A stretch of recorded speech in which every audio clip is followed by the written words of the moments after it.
Asal kata korupsi. Menurut Vokema Andrea, korupsi berasal dari 3 bahasa. Yang pertama dalam bahasa Latin yaitu corruptio, corruptus, corrumpere, yang berarti kerusakan atau kebobrokan.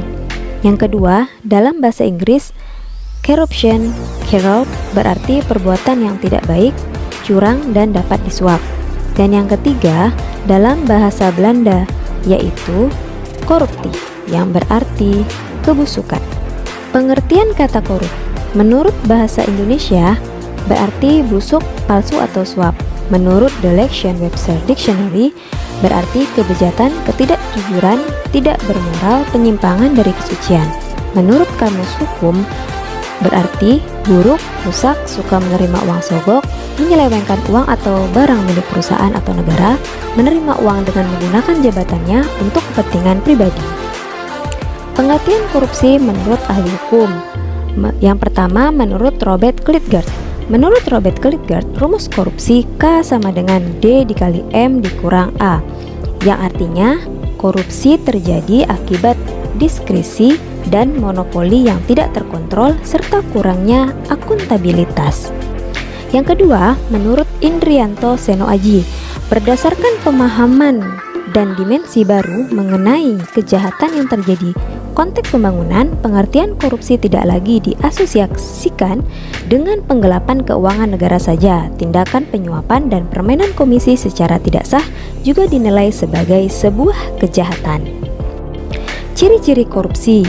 Yang pertama, dilakukan oleh lebih dari satu orang. Yang kedua, berlindung di balik pembenaran hukum. Yang ketiga, berhubungan dengan kekuasaan atau kewenangan tertentu. Yang keempat, merahasiakan motif atau ada keuntungan yang diraih. Yang kelima, melanggar kaidah kejujuran dan norma hukum. Dan yang keenam, mengkhianati kepercayaan. Berikut ini penyebab terjadinya korupsi dari faktor internal dan faktor eksternal. Faktor penyebab terjadinya korupsi yang berasal dari dalam diri pribadi seseorang. Hal ini ditandai dengan sifat manusia yang terbagi menjadi 2 aspek, yakni berdasarkan aspek perilaku individu.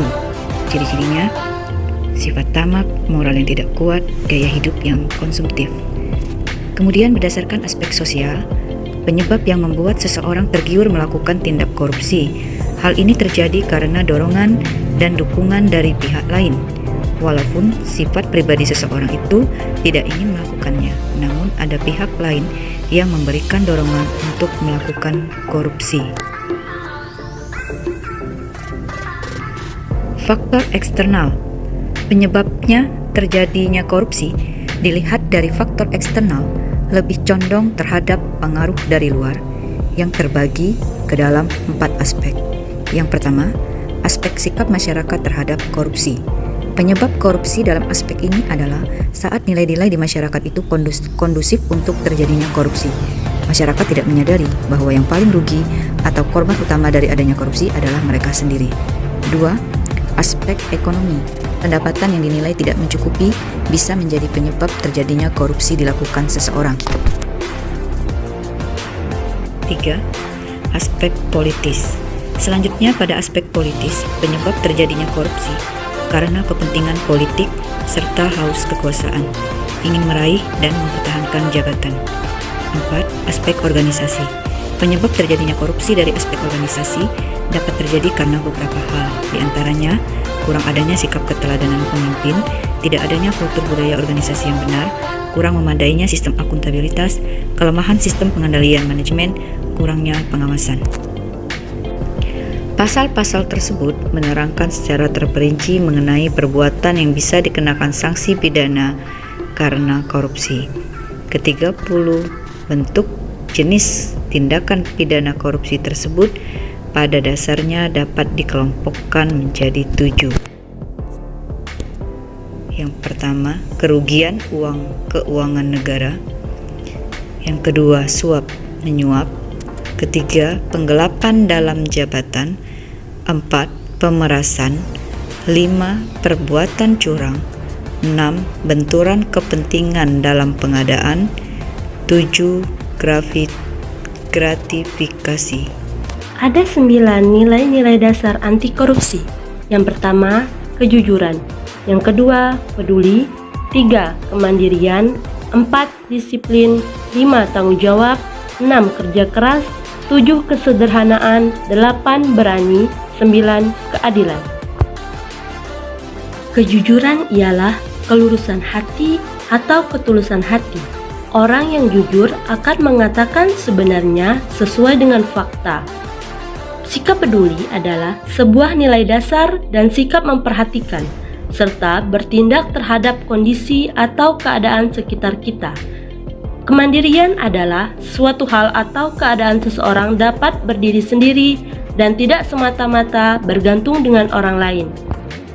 Sikap disiplin merupakan perasaan taat dan patuh terhadap nilai-nilai yang dipercaya merupakan tanggung jawabnya.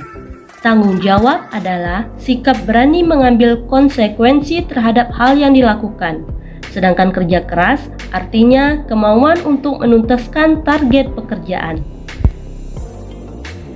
Kesederhanaan artinya bersahaja dan tidak berlebih-lebihan. Berani artinya mempunyai hati yang mantap dan rasa percaya diri yang besar dalam menghadapi bahaya ataupun kesulitan. Yang terakhir adalah keadilan.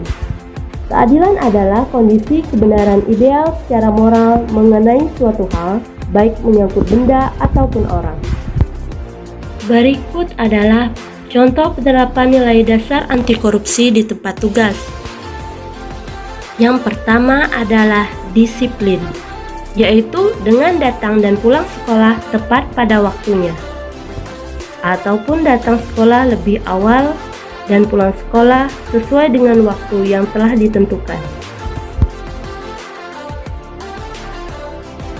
Berikutnya adalah kerja keras. Dapat kita terapkan di tempat tugas dengan membuat RPP dan video pembelajaran secara sungguh-sungguh sesuai dengan target yang ingin kita capai. Yang ketiga adalah peduli, saling membantu rekan kerja yang mengalami kesulitan. Peka terhadap sekitar dengan memberikan bantuan masker kepada masyarakat yang membutuhkan. Kesederhanaan dapat kita terapkan di tempat tugas dengan memakai seragam sesuai aturan dan tidak berlebihan. Nilai kejujuran juga dapat diterapkan dengan mengembalikan barang milik orang lain. Penerapan sikap tanggung jawab yang bisa kita lakukan di sekolah diantaranya adalah menyelesaikan tugas pembuatan RPP yang diberikan atasan dengan benar dan tepat waktu. Tanggung jawab harus berasal dari dalam hati dan kemauan diri sendiri atas kewajiban yang harus dilaksanakan. Penerapan sikap adil. Penerapannya adalah dengan memberikan penilaian kepada siswa secara adil dan bersikap objektif tanpa pilih kasih. Perilaku adil merupakan sebuah cerminan dari konsistensi seorang dalam bersikap. Dan mereka yang bersikap adil akan mendapatkan kepercayaan orang karena selalu bertindak sesuai kebenaran. Nilai dasar anti korupsi yang ke-8 yaitu mandiri.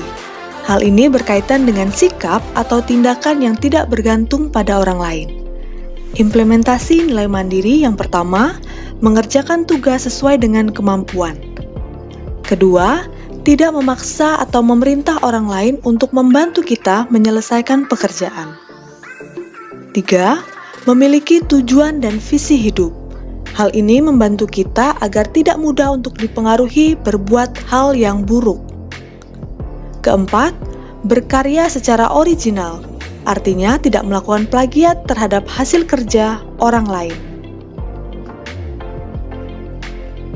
Nilai dasar anti korupsi yang ke-9 yaitu berani. Artinya tidak takut menghadapi kesulitan dan bencana. Yang pertama, berkata tidak ketika dipengaruhi untuk berbuat curang, suap, atau sebagainya. Hal ini membuktikan kita memiliki integritas yang tinggi terhadap nilai dasar anti korupsi. Kedua, berani berkata benar dan jujur meskipun akan dijauhi atau dibenci oleh orang lain. Ketiga, berani menyatakan pendapat. Ayo, hidup bersih tanpa korupsi.